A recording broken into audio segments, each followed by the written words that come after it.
दोस्तों, बुधवार गणेश चतुर्थी के दिन ये चीज खाने से लोग जल्दी बनते हैं धनवान। और ये बात दोस्तों एक 100% सत्य है। धनवान के साथ साथ ऐसे व्यक्ति की बुद्धि बहुत तीव्र हो जाती है। इन्हें जल्द ही सफलता मिलती है और जिस भी क्षेत्र में जाइए उन्हें बिल्कुल ही सफलता मिलेंगी। दिन दुगनी रात चौगुनी तरक्की होता है।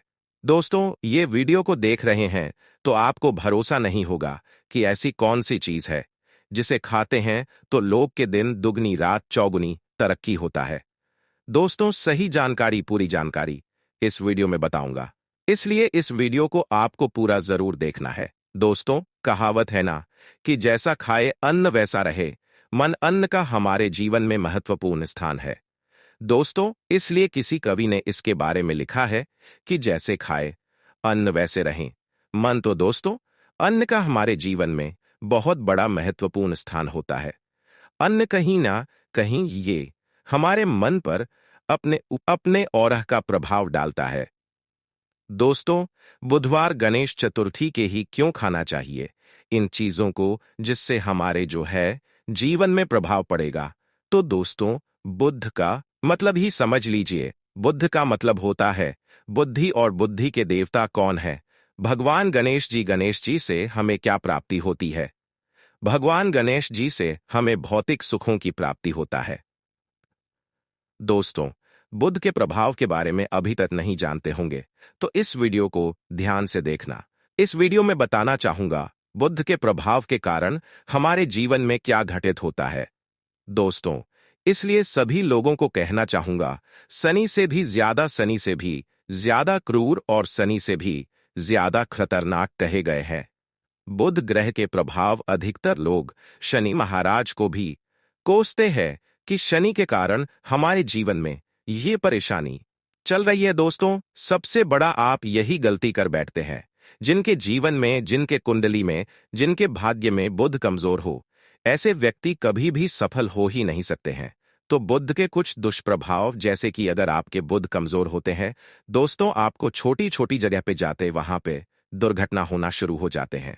दुर्घटना होना बहुत ही आम बात है और लोग शनि महाराज को कोसते हैं कि शनि के कारण ही यह हमारे जीवन में दुर्घटना हो रही है, परेशानियां रही है। दोस्तों, बुद्ध के कारण ही दुर्घटना होती है।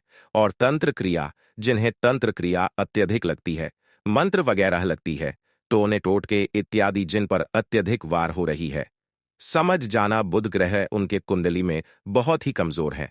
जिनके कुंडली में बुध ग्रह कमजोर होते हैं उन्हें नाना प्रकार की तंत्र बाधा, नाना प्रकार की क्रिया एवं तरह तरह की तांत्रिक प्रयोग उन पर होता है। और इसी के साथ अगर आपकी बुध कमजोर हो तो बुद्धि और विवेक ये दोनों नष्ट हो जाते हैं। रहेंगे बुद्धि विवेक आपके, लेकिन बहुत ही कम रहेंगे। जैसे आपकी बुद्धि तीव्र होना चाहिए, बिल्कुल ही वो 5% में आकर के रुक जाते हैं। और जिस काम को करने के लिए जाते हैं, जिस भी क्षेत्र में जाते हैं, चाहे पढ़ाई करते हैं, पढ़ाई में मन नहीं लगता, काम में मन नहीं लगता, नाना प्रकार के आपके जीवन में कष्ट आती है, तो ये बुद्ध के ही कारण होती है। ये विवेक एवं बुद्धि को नष्ट आकर देता है और ये सभी प्रकार के कार्यों में अवरोध उत्पन्न करते हैं, संकट उत्पन्न करता है। दोस्तों, ये बुद्ध की कुछ कुप्रभाव है और ये सर्वत्र हानि करता है। जहां पे जाइए, जिस भी काम को करने के लिए जाइए, जैसे आप सफलता के लिए जा रहे हैं किसी कार्य के या फिर पढ़ाई वगैरह करें, वहां पे भी आपको असफलता हासिल हो जाती है। ये बुद्ध के कुप्रभाव के कारण है। तो इस वीडियो को आपको ध्यान से पूरा देखना है। आज मैं आप लोगों को बुध गणेश संबंधी तथा कौन सी ऐसी चीज है जिसे खाने से बुध और गणेश से दोनों मजबूत होते हैं, सारे जानकारी बताऊंगा। अगर आज के बड़े मिस कर दिया तो सारे जिंदगी पछताना पड़ेगा। क्यों पछताना पड़ेगा दोस्तों? क्योंकि आज की जो जानकारी है आपके भाग्य, आपके तकदीर ये बदल करके रख देंगे। क्योंकि भगवान गणेश जी को मंगलकारी स्वरूप कहेंगे और गणेश जी से हमें शुभ लाभ, धन, दौलत, रिद्धि, सिद्धि सभी की प्राप्ति होता है। और इसके नीचे में कौन काम करता है? जो बुध ग्रह है, भगवान गणेश जी इनके इष्ट है। इस वीडियो को ध्यान से देखना, ध्यान से सुनना, सारे जानकारी में बताऊंगा। और जिस गणेश जी को तीनों देवी अत्यंत प्रेम करते हैं, जैसे कि माता महालक्ष्मी, माता महाकाली और माता महासरस्वती महाकाली। मतलब है दोस्तों, स्वयं माता पार्वती, ये तीनों की ही कृपा मिले। भगवान गणेश जी महाराज को तो बुध का स्वामी कौन है? तो बुध के स्वामी भगवान गणेश जी हैं। और गणेश कौन है? तो भगवान गणेश जी प्रथम पूज्य देव है, जिसके पास शुभ लाभ रिद्धि सिद्धि नाना प्रकार के जितने भी भौतिक सुख है, यह सब भगवान गणेश जी की ही दास बने हुए हैं। और भगवान गणेश जी प्रथम पूजनीय है। और भगवान गणेश जी प्रथम पूजनीय है। और भगवान गणेश जी कृपा के बिना आप किसी भी क्षेत्र में जाइए, बिल्कुल ही आपको सफलता नहीं मिलेगा। दोस्तों, हम घर में जब भी पूजा अनुष्ठान कराते हैं तो भगवान गणेश जी की हम सुपारी से या फिर गोबर के कंडे से या फिर गोबर से हम सब भगवान गौरी गणेश का निर्माण करते हैं। ऐसा क्यों करते हैं? क्योंकि गणेश का हमारे जीवन में बहुत ज्यादा महत्वपूर्ण स्थान होता है। तो दोस्तों, बुद्ध ग्रह को कैसे बलवान करें? यह प्रश्न आप सबके मन में आ रहा होगा कि बुद्ध ग्रह को कैसे बलवान करें जिससे हम धनवान बने, गुणवान बने, जीवन में सभी प्रकार के भौतिक सुख की प्राप्ति हो और भगवान गणेश जी की भी कृपा हमें प्राप्त हो। जिन्हें भगवान जी की गणेश जी की कृपा मिल जाते हैं, उन्हें माता पार्वती और भगवान भोले बाबा का स्वतः आशीर्वाद मिल जाते हैं। तो दोस्तों, बुद्ध को बलवान करने के लिए आप जो है स्वस्तिक पहन सकते हैं। कौन से स्वस्तिक पहना है? स्वस्तिक चांदी की होना चाहिए। चांदी की स्वस्तिक को डूब घास की रस में 5 घंटे के लिए डूबा करके रखना होता है। इसे चांदी की जो स्वस्तिक होती है वो जागृत होती है, अर्थात इसकी संस्कार होती है। दूब जो घास है ये भगवान गणेश जी की ही स्वरूप कह गए हैं। तो स्वास्थ्य की जो है चांदी के स्वस्तिक आप पहनते हैं तो दोस्तों, इसका बेनिफिट और जबरदस्त फायदे हैं। क्या फायदे हैं कि आपकी बुध ग्रह मजबूत होते हैं, भगवान गणेश जी के आशीर्वाद प्राप्त होता है, माता पार्वती और भोलेनाथ जी का भी आशीर्वाद प्राप्त होता है। इसके पीछे कारण सुनिए तो चांदी की ही स्वास्तिक क्यों पहने?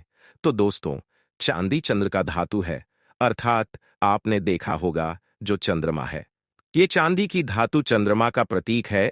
और भगवान भोलेनाथ भी अपने सीखा में, अर्थात दोस्तों अपनी जटा में, अर्ध चंद्रमा की अपनी जटा में ये जो दोस्तों रखे हैं, तो जो चंद्र है ये शीतलता का प्रतीक देवता कहे गए हैं। और चांदी धातु ये चंद्र का प्रतीक माना जाता है। और चंद्रदेव के पुत्र कौन है? तो बुध है। ध्यान से सुनना, चंद्रदेव के पुत्र कौन है? बुध ग्रह है। इसलिए दोस्तों, चांदी के स्वस्तिक पहनने से बुध ग्रह अब की कंट्रोल में होना शुरू हो जाते हैं। और इसी के साथ जो चांदी धातु है किसी उत्पन्न हुई है, माता पार्वती की, इसे रज कहा जाता है। माता पार्वती से उत्पन्न हुए तो माता पार्वती से उत्पन्न हुए, तो माता पार्वती धातु होने के कारण ये भगवान गणेश जी को भी अत्यंत प्रिय है। इसलिए दोस्तों, मैं सभी लोगों को कहना चाहूंगा, जो लोग जिनके पास बहुत ही पैसा कम है, महंगे रत्न नहीं पहनना चाहते हैं, बहुत ही निर्धन है, ऐसे व्यक्ति अगर अपने जीवन को सफल करना चाहते हैं तो चांदी के स्वस्तिक पहनना शुरू कर दीजिए। आपके दिन दुगनी रात चौगुनी तरक्की होगा। लेकिन हमने वीडियो में जिस तरीके से आपको उपाय बताए, इसी उपाय से आपको पहनने तब आपको जाकर के लाभ मिलेंगे। क्या रखने से हमारे भाग्य को गणेश जी और बुध ग्रह बहुत ही तेजी से बलवान करते हैं, तो इसके बारे में भी थोड़ा ध्यान से सुन लीजिए।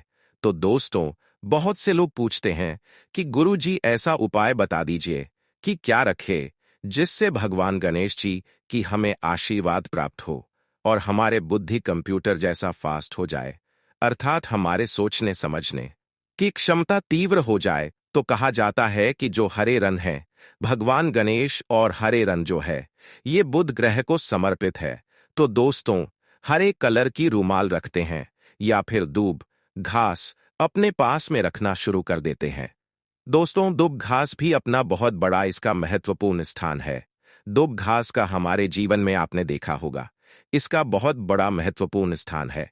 जैसे कि पूजा पाठ में दूब घास के बिना भी आप जो है दोस्तों कोई भी पूजा अनुष्ठान पूर्ण नहीं कर पाते। दूब घास का प्रयोग होता ही होता है।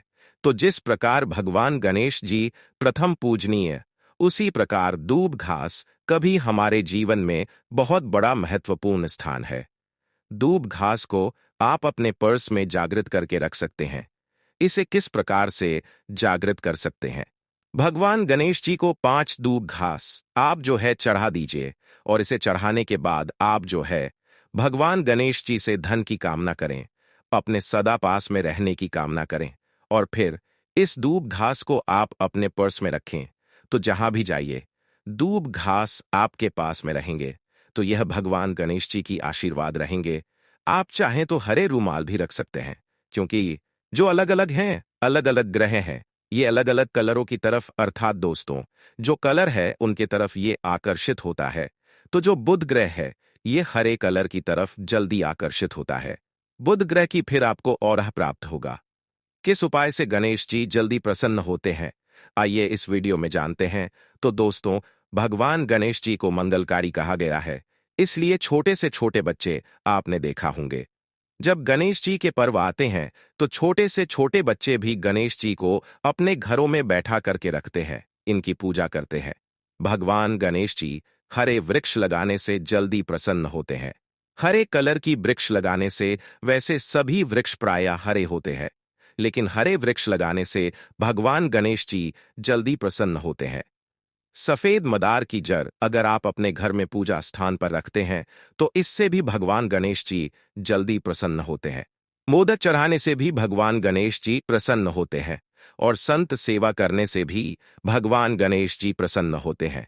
दोस्तों, इस वीडियो में मैं आप लोगों को 2 और आसान टोटका बताऊंगा, जिस टोटके को अपना करके आप अपने जीवन में बुध ग्रह के बहुत सारा ढेरों सारे आशीर्वाद प्राप्त कर सकते हैं, और अपनी कुंडली में बुध ग्रह को मजबूत करके अनेकों लाभ ले सकते हैं, और भगवान गणेश जी की आपके ऊपर में साक्षात कृपा भी होगा। जिनके ऊपर में गणेश जी की कृपा हो, ऐसे व्यक्ति धनी बनते हैं, गुणवान बनते हैं, और जाकर के ये बहुत बड़े पद में प्रतिष्ठ भी होते हैं। जानकारी बताने से पहले सभी लोगों से निवेदन करना चाहूंगा, अभी तक हमारे चैनल को सब्सक्राइब नहीं किए होंगे तो दोस्तों हमारे चैनल को सब्सक्राइब जरूर कर लेना। दोस्तों, ज्योतिष ग्रंथ गंगा एक यूट्यूब चैनल ही नहीं, बल्कि आप सभी दर्शकों का परिवार है, और दोस्तों हम अपने चैनल के माध्यम से आप लोगों को सरल से सरल आसान जानकारी। दोस्तों, हमारे वीडियो में बताए गए उपाय बहुत ही साधारण होते हैं, छोटे होते हैं, लेकिन इनके प्रभाव रामबाण की तरह होता है। जिस प्रकार रामबाण अचूक होता है दोस्तों, उसी प्रकार हम वीडियो में जो उपाय बताते हैं इसके प्रभाव अचूक होता है। हमारे वीडियो को देख करके बहुत सारे लोग लाभ भी लेते हैं, और उन्हें कम ही समय में अत्यधिक फायदा भी मिलते हैं। तो ऐसे कौन से टोटके है जिस टोटके को करने से भगवान गणेश जी जल्दी प्रसन्न होते हैं? टोटके का मतलब क्या है दोस्तों? टोटके हुआ सरल क्रिया है जो कि कम समय में अत्यधिक लाभ देते हैं। तो अगर आप अपने पास में जागृत सुपारी अपने पास में रखना शुरू कर देते हैं तो इससे भगवान गणेश जी आपके ऊपर में हमेशा मेहरबान होते हैं। देखिए, जो सुपारी हैं से भगवान गणेश जी के स्वरूप माने जाते हैं, तो सुपारी को भी जागृत करना आपको आना चाहिए, तब आपको लाभ मिलेंगे। सुपारी को कैसे जागृत करना होता है? सुपारी को आपको दोस्तों, जिस प्रकार भगवान गणेश जी की पूजा करते हैं, देवी देवताओं की पूजा करते हैं, उसी प्रकार पंचोपचार से आपको सुपारी की पूजा करना, और इसे अपने हथेली में रख करके, और दोस्तों आपको इसे हथेली में रखना है, आपको इसे मुट्ठी बांधने हैं। मुट्ठी बांधने के बाद दोस्तों ओम गम गणपतये नमः इस मंत्र का 11 बार जाप करना है, और इसे फिर आपको अपने पास में रख लेना है। इसे आप जो है हरे कलर के कपड़े में बांध करके रखे तो अत्यधिक लाभ मिलेंगे। इससे गणेश जी और बुद्ध का भी आशीर्वाद प्राप्त होगा। पास में रखते हैं तो जहां भी जाइए भगवान गणेश जी आपके साथ में रहेंगे, उनके आशीर्वाद रहेंगे।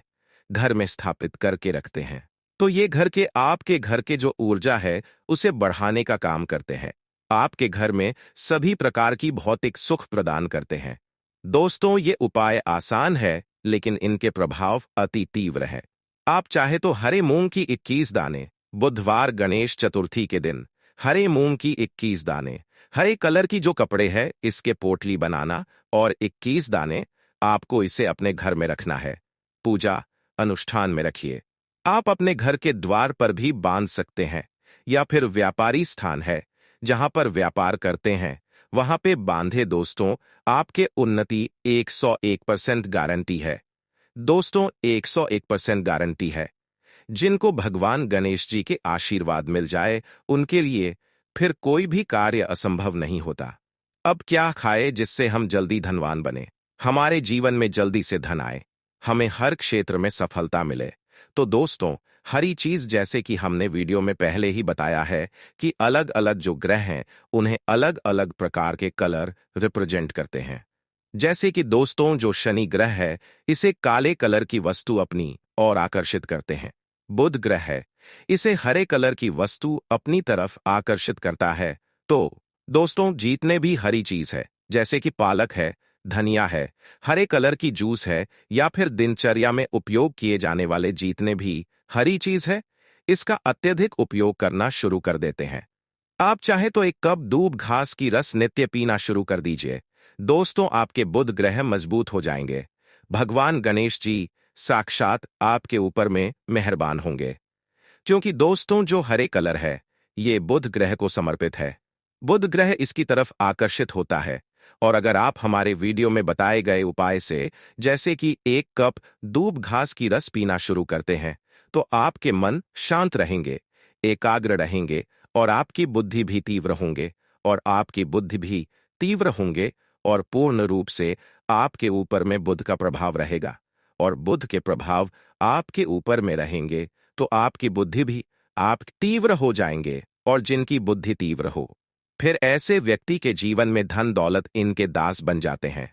ये धन दौलत के पीछे बल्कि नहीं जाते, धन दौलत इनके पीछे आना शुरू हो जाते हैं। तो आप चाहे तो एक ही चम्मच की मात्रा में नित्य चाहे तो दूब घास का रस पीना शुरू कर सकते हैं। आपके ऊपर में बुद्ध का एवं भगवान गणेश जी का साक्षात आशीर्वाद होगा। एक रत्न है दोस्तों, जिस रत्नों को पहनने से हमारे बुध ग्रह मजबूत होते हैं और भगवान गणेश जी के भी आशीर्वाद प्राप्त होता है। दोस्तों पन्ना रत्ना, पन्ना रत्न पहनने से 5.25 रत्ती पन्ना रत्न अगर आप धारण करते हैं, आप चाहें तो इससे ऊपर पहन सकते हैं, लेकिन जो 5.25 रत्ती है इसे बहुत ही उत्तम कहा गया है। आप इसे कनिष्ठा उंगली में, अपने कनिष्ठा उंगली में इसे धारण कर सकते हैं।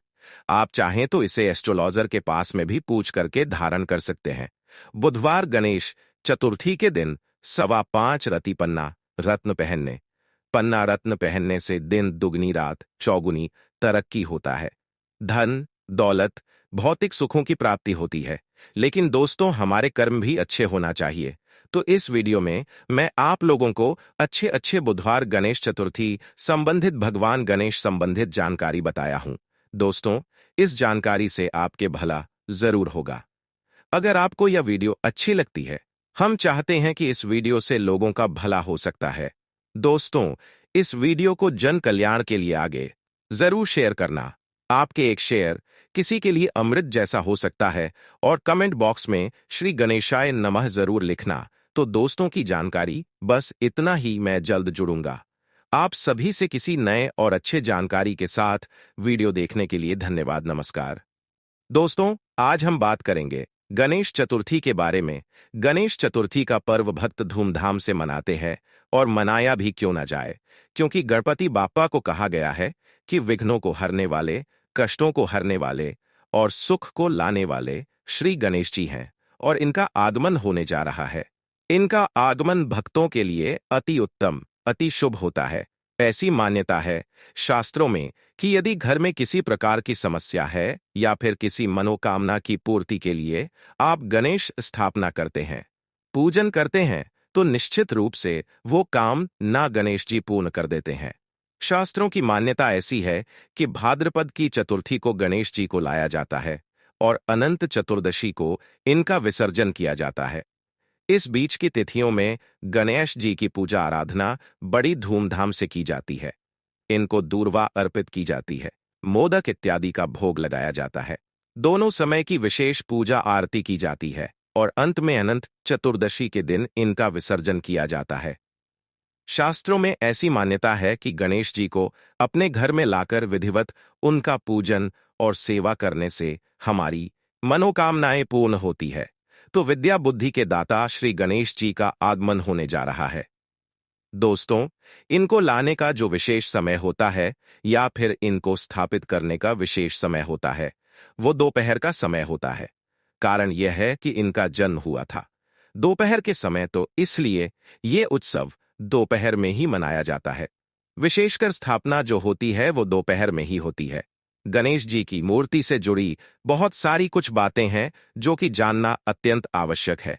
वैसे तो हम बिल्कुल नहीं कहेंगे कि कोई भी गणेश जी की मूर्ति अशुभ होती है। हाँ, उसके मायने उसके कारण बदल जाते हैं, क्योंकि जैसे हमारे शास्त्रों की मान्यता है कि बहुत बड़े मूर्ति की पूजा सेवा हम अपने घर में नहीं कर सकते, तो ऐसा बिल्कुल मतलब नहीं है कि आपके घर पर रखी हुई बड़ी मूर्ति अशुभ है। हाँ, अशुभ इसलिए है कि आपने उसके बराबर उसकी सेवा पूजा नहीं की। आगे बढ़ने से पहले आपसे रिक्वेस्ट करते हैं कि वीडियो को लाइक जरूर करिएगा, दोस्तों को शेयर कर दीजिएगा, और अगर आपने अभी तक चैनल को सब्सक्राइब नहीं किया है तो चैनल को सब्सक्राइब करके बेल आइकॉन जरूर दबाइएगा। वैसे ही गणेश जी की मूर्ति में भी कुछ बातें ध्यान रखनी चाहिए। यदि आप गणेश जी की मूर्ति को लाने जा रहे हैं तो एक चीज का ध्यान रखें कि मूर्ति किस चीज की ला रहे हैं। ये भी आपके कामनाओं के ऊपर आधारित है। सबसे शुभ जो मूर्ति होती है, श्रेष्ठ मूर्ति होती है, वो सफेद आग की जड़ से जो गणेश जी निकलते हैं, जिन्हें श्वेत और गणेश बोला जाता है, वो मूर्ति सबसे शुभ होती है। तो यदि इस प्रकार की गणेश जी को आप अपने घर में लाते हैं तो रिद्धि सिद्धि लक्ष्मी या फिर किसी भी कामना के लिए आप लेकर आए, ये मूर्ति बहुत ज्यादा श्रेष्ठ होती है। लेकिन यह मूर्ति बहुत कम प्राप्त होती है, क्योंकि जब आंख का पौधा काफी पुराना हो जाता है तब उसके जड़ से गणेश जी की आकृति निकलती है, और ये आकृति काफी शुभ होती है। कहा जाता है कि धन के स्थान पर यदि इनको स्थापित कर दिया जाए तो जीवन में चाहे कितनी भी पीढ़ी दर पीढ़ी आपकी जो संतानें हैं वो बढ़ती चली जाए, लेकिन उनको धन की कमी नहीं होती है। तो खैर चलिए, ये गणेश जी तो नहीं मिलेंगे। यदि मिले तो जरूर लाइए। और आपको एक चीज ध्यान रखनी है कि यदि आप अपने घर में पूजा प्रार्थना के लिए गणेश जी की स्थापना करना चाहते हैं, इनको रखना चाहते हैं, लाना चाहते हैं, तो आप हमेशा बैठी हुई प्रतिमा ही लाए, क्योंकि शास्त्रों में कहा गया है कि बैठे हुए गणेश की पूजा आराधना घर में करने से स्थायी लक्ष्मी की कृपा होती है, कामनाओं की पूर्ति होती है। तो यदि घर में आप गणेश जी को लाने की सोच रहे हैं या फिर लाने वाले हैं तो बैठी हुई प्रतिमा का ही चयन करें। अगली चीज है कि गणेश जी की प्रतिमा लाते समय घर के लिए लाए या फिर ऑफिस के लिए लाए, उसमें फर्क हो सकता है। आपको बताना चाहेंगे कि यदि आप अपने ऑफिस, दुकान या फिर अपने प्रतिष्ठान में ला करके इनका पूजन आराधना करके विसर्जन करना चाहते हैं तो ऐसे में आप खड़े गणेश की प्रतिमा भी ला सकते हैं। कहा जाता है कि इससे व्यापार दिन दोगुनी रात चौगुनी बढ़ता है। यदि कोई कला वर्ग के विद्यार्थी हैं, यानी कि नृत्य, गायन इत्यादि के, तो वे खड़े गणेश जी की प्रतिमा लाकर पूजन विसर्जन कर सकते हैं। बस घर में जो आपको प्रतिमा लानी है वो बैठे हुए गणेश की प्रतिमा लानी है, ये ध्यान रखें। प्रतिमा लाते समय एक चीज का ध्यान आपको और रखना है। घर में प्रतिमा लाते समय आपको वाममुखी गणेश ही लाने हैं। वाममुखी का अर्थ हुआ बाएं की तरफ मुड़ी हुई सूंड वाले गणेश की प्रतिमा। यह घर के लिए ज्यादा शुभ होती है। अब दाहिनी तरफ जब मूर्ति की सूंड होती है, उस मूर्ति के लिए पूजा और सेवा की अधिक आवश्यकता होती है। इसलिए कहा जाता है कि गणेश जी की प्रतिमा हमेशा वाममुखी होनी चाहिए, यानी बाएं की तरफ सुन जिनकी घूमी हुई हो। वहीं घर के लिए अन्यथा जो दाई तरफ सूंड वाले गणेश होते हैं वो जल्दी रूठ होते हैं। यदि हमसे कोई भी भूल हो जाए तो रूठ होते हैं। अभी इसका अर्थ आप ये बिल्कुल ना समझे कि गणेश की प्रतिमा किसी के लिए कल्याणकारी नहीं होती है। ठीक वही बात जो कि हमने आपको उदाहरण से समझाई कि बड़ी मूर्ति भी श्रेष्ठ होती है, लेकिन हम घर में नहीं रख सकते क्योंकि हम उनकी उचित पूजा, सेवा, आराधना नहीं कर सकते। उसी तरह जो दाईं तरफ सूंड वाले गणेश जी होते हैं, उनको अत्यधिक सेवा प्रार्थना की जरूरत होती है, जो कि हमसे नहीं हो पाती है। तो इसलिए एक नियम बनाया गया है कि गृहस्थ धर्मियों के लिए हमको वाममुखी गणेश ही घर में लाने चाहिए, पूजन करना चाहिए, फिर विसर्जन करना चाहिए। जैसा कि आप सभी जानते हैं कि प्लास्टर ऑफ पेरिस की मूर्तियां उतनी श्रेष्ठ नहीं होती है, और यदि आप मिट्टी के गणेश जी लाते हैं, पूजन करते हैं, विसर्जन करते हैं, तो ये ज्यादा श्रेष्ठ होता है। यदि आपको इस तरह की गणेश की प्रतिमा मिले हैं तो अत्यधिक श्रेष्ठ है। अब बात करते हैं रंग की।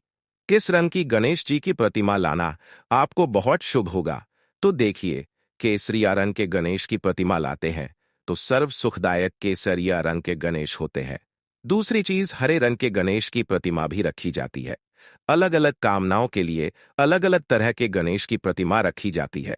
यदि आप संतान प्राप्ति के लिए गणेश जी की प्रतिमा लाना चाहते हैं, उनके पूजन विसर्जन करना चाहते हैं, तो गणेश जी का जो बाल रूप है वैसी प्रतिमा ला करके पूजन कर अनंत चतुर्दशी के दिन इनकी विदाई करें।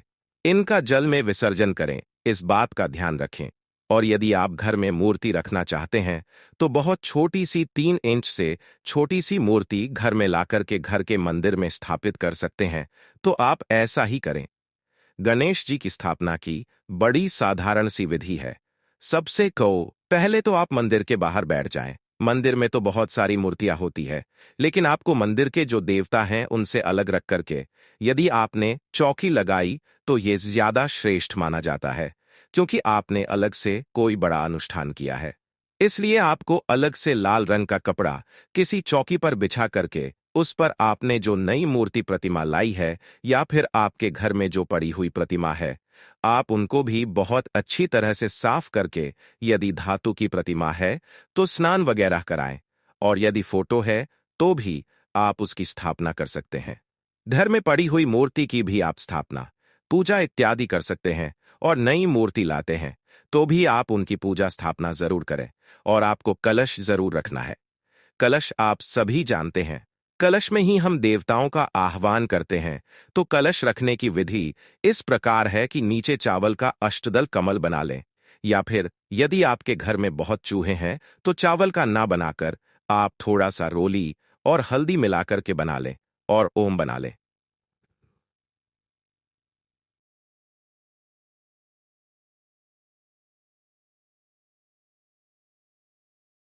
थोड़ी सी दुर्वा डाल दे, क्योंकि ये पूजा हम गणपति की करने वाले हैं।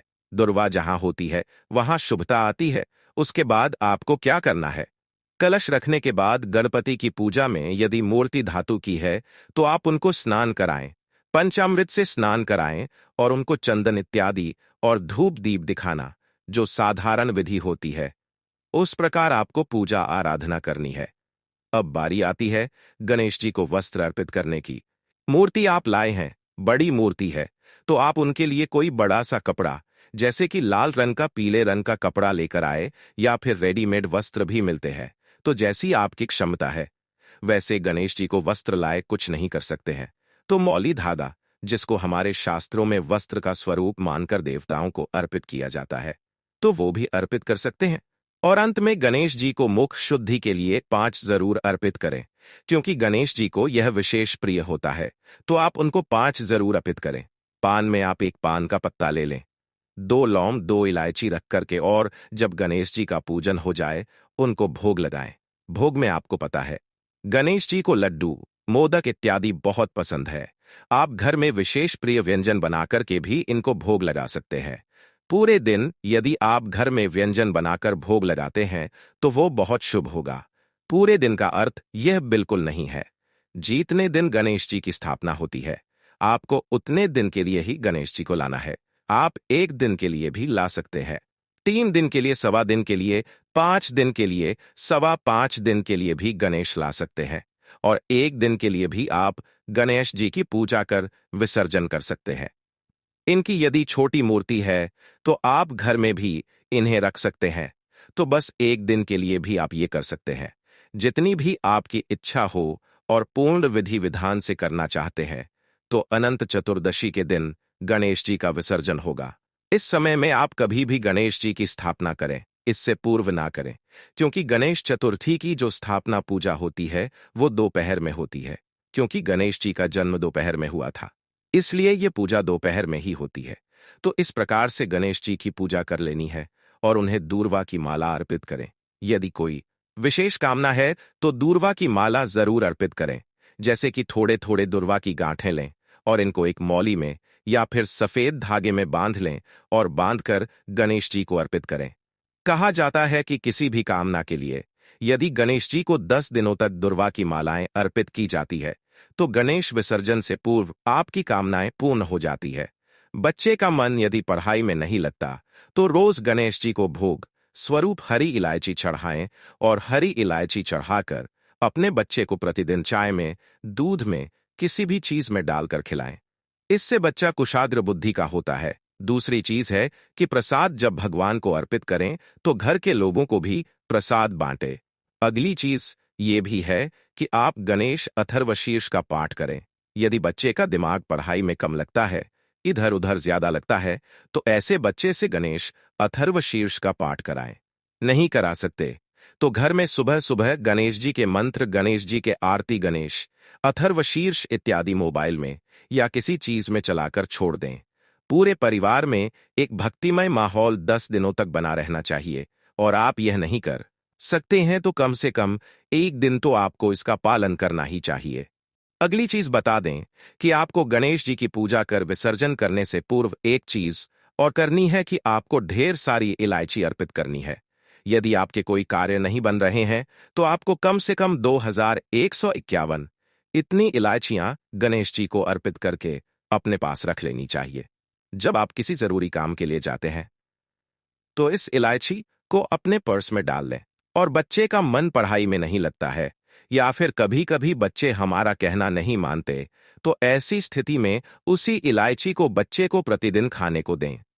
ऐसा करने से बच्चे की बुद्धि सुधरती है और बच्चे का सही बौद्धिक विकास होने लगता है। तो इस तरह के कार्य आपको करने चाहिए। बाद में आपको गणेश जी की आरती परिवार के साथ करनी चाहिए।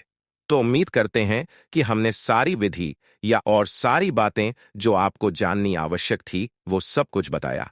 और एक महत्वपूर्ण चीज आपको बता दें कि गणेश चतुर्थी को चांद बिल्कुल भी नहीं देखा जाता। इस बात का ध्यान रखें। चांद क्यों नहीं देखा जाता है? चांद इसलिए नहीं देखा जाता है क्योंकि मान्यता है कि आज के दिन सभी देवी देवता गणेश जी को बहुत सारे भोग प्रसाद व्यंजन खिलाते हैं। इससे गणेश जी का पेट काफी फूल गया और गणेश जी को चलने में परेशानी हो रही थी और चंद्रमा ने यह देखकर कि गणेश जी का उपहास उड़ाया। गणेश जी का उपहास उड़ाया जाने पर माता पार्वती अत्यंत क्रोधित हो गईं और उन्होंने चंद्रमा को श्राप दिया कि आज के दिन तुम्हारा दर्शन करने पर मानव पर कलंक लगेगा। और आप तो जानते ही हैं, इस कलंक से श्री कृष्ण भी नहीं बचे थे। इसलिए इस दिन चंद्र दर्शन से बचें, चांद के दर्शन से बिल्कुल बचें। किसी भी स्थिति में इस दिन चांद के दर्शन हो जाए तो निश्चित रूप से कलंक लगता है। जब श्री कृष्ण भी इस कलंक से नहीं बचे, हम तो मानव हैं, तो इस बात का ध्यान रखें। और आप सबको गणेश चतुर्थी की हार्दिक शुभकामनाएं। उम्मीद करते हैं कि जानकारी आपको बहुत पसंद आएगी। आज के लिए बस इतना ही दोस्तों। अगर आपको यह वीडियो पसंद आया है तो वीडियो को लाइक करिएगा।